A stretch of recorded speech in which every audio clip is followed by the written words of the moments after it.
Friends welcome to my YouTube channel. हमारे YouTube channel तुम्हारे सकलके स्वागतम।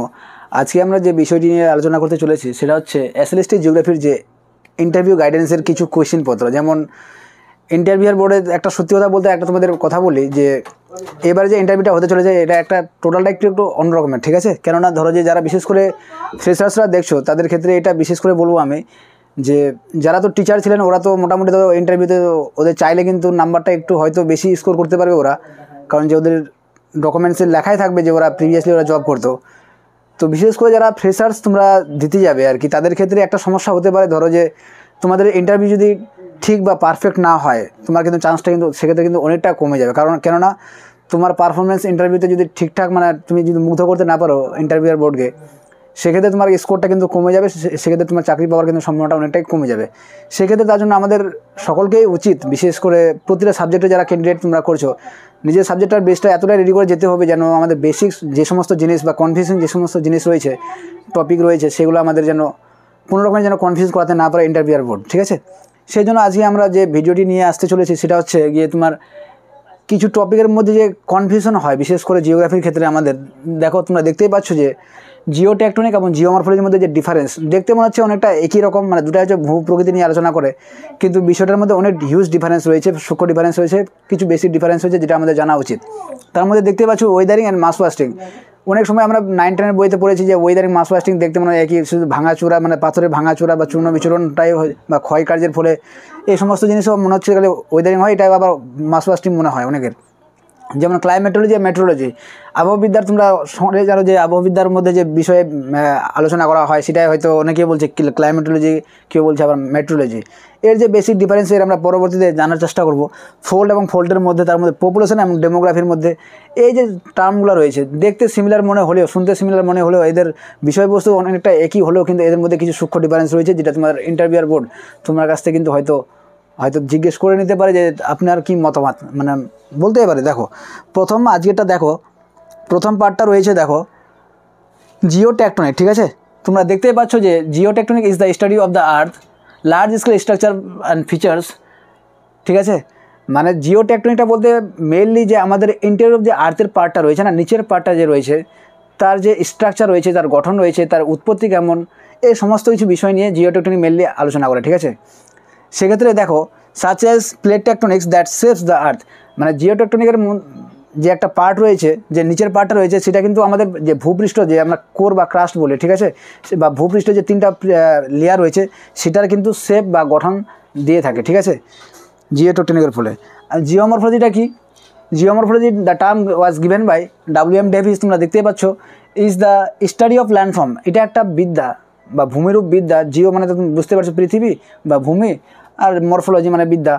এই যে জিওমরফোলজিটা WM ডেভিস দিয়েছিলেন, তিনি কিন্তু কোনো একটা পার্টিকুলার ল্যান্ডফর্মকে, যা ল্যান্ডফর্ম বিষয়ের যে আলোচনা, বিশেষ করে তিনি নদীর উপর দিয়েছিলেন, কলোরাডো নদীর উপরে, সেই বিষয়ের উপর আলোচনাটাকে তিনি কিন্তু মেনলি প্রাধান্য দিয়েছিলেন। দেখো is the surface process that creates and change them, মানে জিওমরফোলজি এমন একটা বিদ্যা যেখানে ভূমিরূপের যে গঠন বা আকৃতি বা তাদের ক্ষয়কার্যের ভূমিরূপ বা ক্ষয়কার্যের প্রকৃতি সমস্ত কিছু কিন্তু এই বিষয়ের মধ্যে দিয়ে আলোচনা করা হয়, ঠিক আছে? তো জিও টেকটনিক হচ্ছে পৃথিবী পৃষ্ঠের নিচের যে অংশে যে সমস্ত ভূগাঠনিক আলোড়নের ফলে যে পৃথিবীর পৃষ্ঠের আকার ধারণ করে বা প্রক্রিয়া, সেটা হচ্ছে জিও টেকটনিক। জিওমরফোলজি ঠিক পৃথিবী পৃষ্ঠের বা ক্রাস্টের উপরের অংশে যে বিভিন্ন এক্সোজেনেটিক ফোর্সের ফলে, যেমন বায়ু, হিমবাহ, সমুদ্র তরঙ্গ, তারপরে কাস্ট, ল্যান্ডফর্ম, এই সমস্ত যখন এজেন্টের দ্বারা যখন কোনো পদার্থের বা ভূমিরূপের পরিবর্তন হয় সেটা হচ্ছে কিন্তু জিওমরফোলজি, ঠিক আছে? এই দুটার মধ্যে একটা অভ্যন্তরীণ প্রক্রিয়া, একটা হচ্ছে বহির্জাত প্রক্রিয়া, ঠিক আছে? এটা হচ্ছে বেসিক ডিফারেন্স আর কি। তোমরা দেখতেই পাচ্ছ জিও টেকটনিক যে রয়েছে, যে প্লেট টেকটনিক একটা ওর পার্ট জিও টেকটনিকের, এই যে সাবডাকশন জোন, এই জোনটাতে মেনলি আর্থকোয়েকটা বেশি হয়ে থাকে, ঠিক আছে? তারপর দেখো তোমরা দেখতে পাচ্ছ যে বিভিন্ন ধরনের প্লেটের আমরা এখানে চিত্র দেওয়ার তোমাদের সুবিধার্থে চেষ্টা করেছি, যে বিভিন্ন ধরনের পাত কীভাবে মুভমেন্ট করে, এটা সমস্তটাই কিন্তু জিও টেকটনিকের পার্ট। তারপরেটা দেখো layering of the earth structure. তোমরা সকলেই জানো যে আর্থ স্ট্রাকচার 3টা লেয়ার রয়েছে, যা দ্য ক্রাস্ট, তারপরে মেন্টেল, দ্য কোর।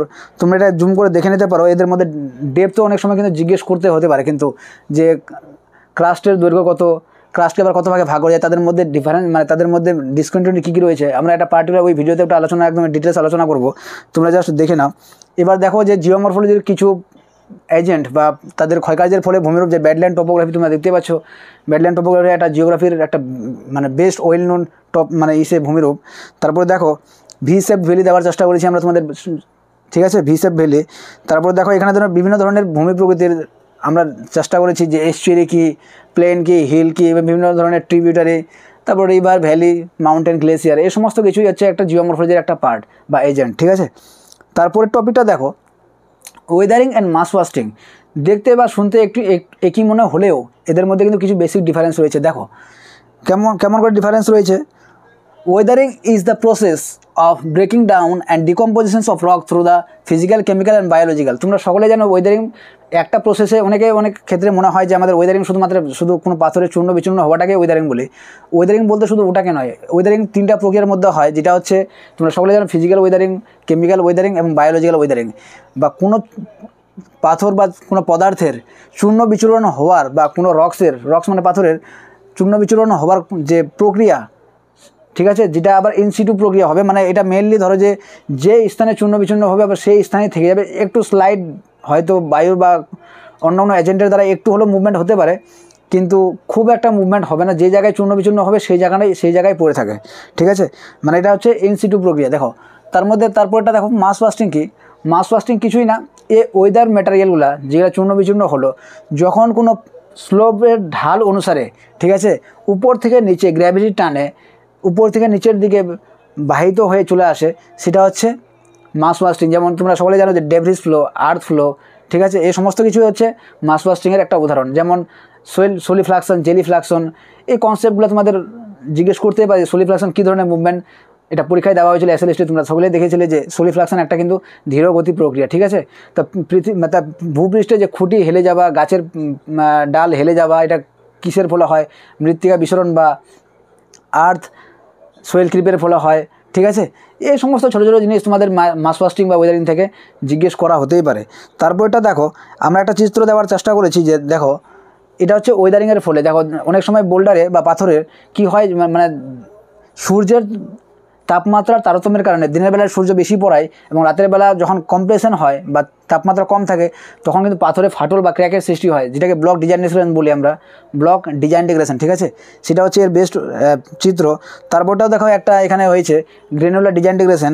তারপরটা দেখো মাস ওয়াস্টিংয়ের বিভিন্ন ধরনের আমরা চিত্র দেওয়ার চেষ্টা করেছি, যে স্পিড অফ মাস, দেখো টেলাস কি, রক ফল, ডেব্রিস ফল, রক স্লাইড, ডেব্রিস অ্যাভালাঞ্চেস, এই যে বিভিন্ন ধরনের চিত্র তোমাদের জাস্ট সুবিধার্থেই দেওয়া হয়েছে, ঠিক আছে। তোমরা যারা নতুন দেখছো, তোমাদের যদি একটু মনে হয় আমাদের চ্যানেলটি তোমরা সাবস্ক্রাইব করে নিতে পারো, ঠিক আছে।